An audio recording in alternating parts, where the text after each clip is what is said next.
La literatura, ya sea oral o escrita, tiene una estructura temporal.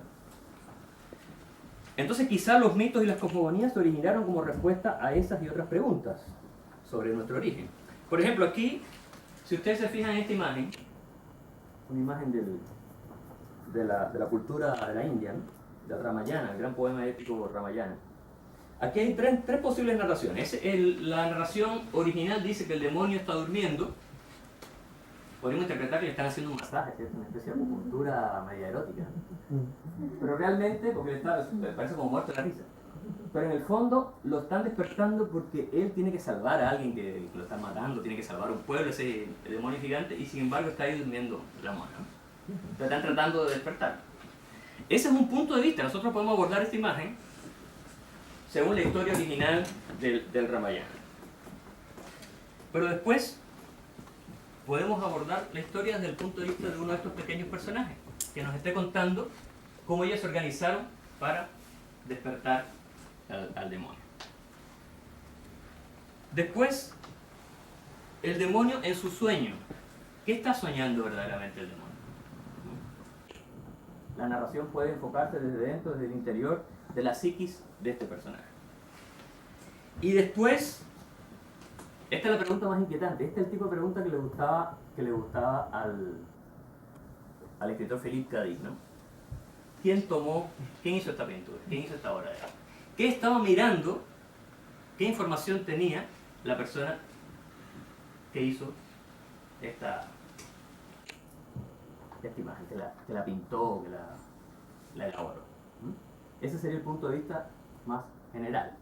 Finalmente, desde que se inventó el cine, allá por el año 1893-95, hace un buen rato ya, de tomo el cine es el arte más joven, o una de las más jóvenes. Desde que se inventó el cine, el tema de dónde colocamos la cámara para ver la realidad ya se torna casi un problema filosófico, y un problema que también los narradores de historia, sobre todo de historia fantástica, han desarrollado mucho. Es decir, ¿quién está mirando la historia y cuáles son los múltiples puntos de vista?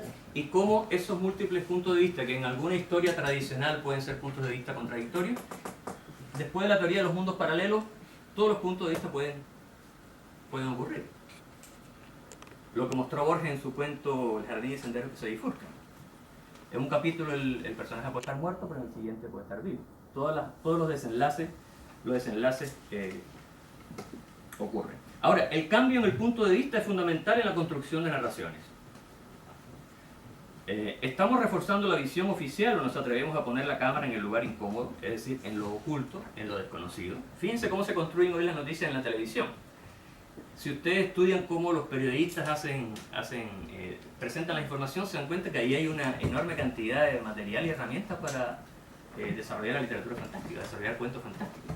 Porque te están inventando una realidad, están creando una realidad. Yo recuerdo haber visto una entrevista que le hicieron un líder sindical y la cámara estaba en un primer plano y alrededor de él había un griterío enorme, un griterío así, pero supuestamente una manifestación, pero en ningún momento la cámara enfocó al manifestante.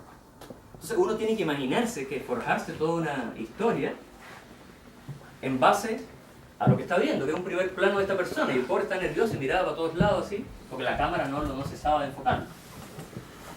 Entonces, una cosa interesante en la narrativa fantástica, que viene ya desde los mitos, es cómo los mitos se transforman en herramientas de poder, y los escritores, parecería que hay escritores que tienen el don de cambiar el ángulo de la cámara, mirar el mito desde otro lado. Por ejemplo, en Temuco siempre se habla del conflicto mapuche, ¿cierto?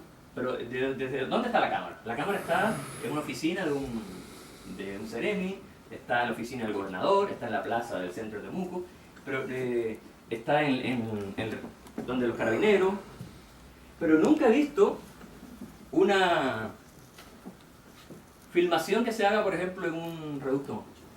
Y no sé si es porque no los dejan pasar, pero de alguna manera la cámara siempre está de lejos, y al estar de lejos en ese plano general nos perdemos el otro lado de la información.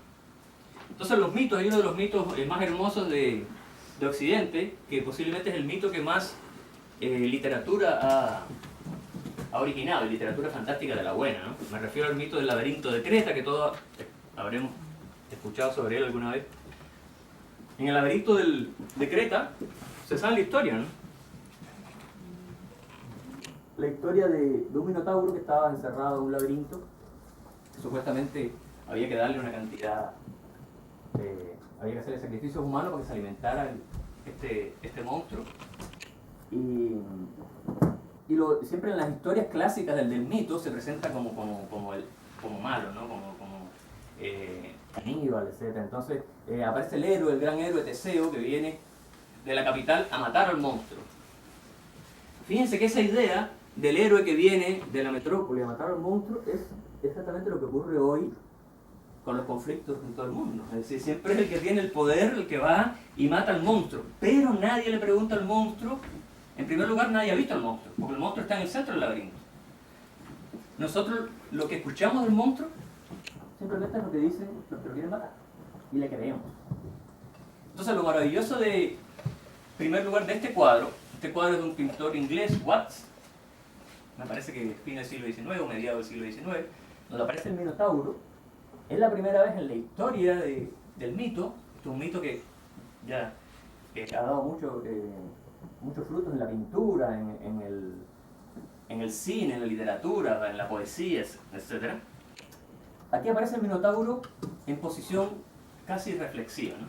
Es una posición realmente introspectiva, podemos ver aquí el lado humano del Minotauro. Jorge Luis Borges, el gran narrador argentino, uno de los responsables de que la literatura fantástica hoy en América Latina tenga un resurgir, con su gran antología de la literatura fantástica del año 39, parece, 40. Él tomó este cuadro como inspiración para hacer un cuento muy hermoso que se llama La Casa Asterión. ¿Qué es lo hermoso de ese cuento? Básicamente, para lo que nos interesa. Es decir, que él fue el primer escritor que decidió poner la cámara dentro del laberinto y preocuparse por lo que estaba pensando o sintiendo Asterión, que es el Minotauro. Y de hecho, el cuento lo cuenta el Minotauro en primera persona. Eso es lo estremecedor, y cuando uno está leyendo no sabe qué es el Minotauro. Bueno, ya le estoy contando la historia. Bueno, pero bueno, igual es un cuento hermoso y se puede leer de mucha forma.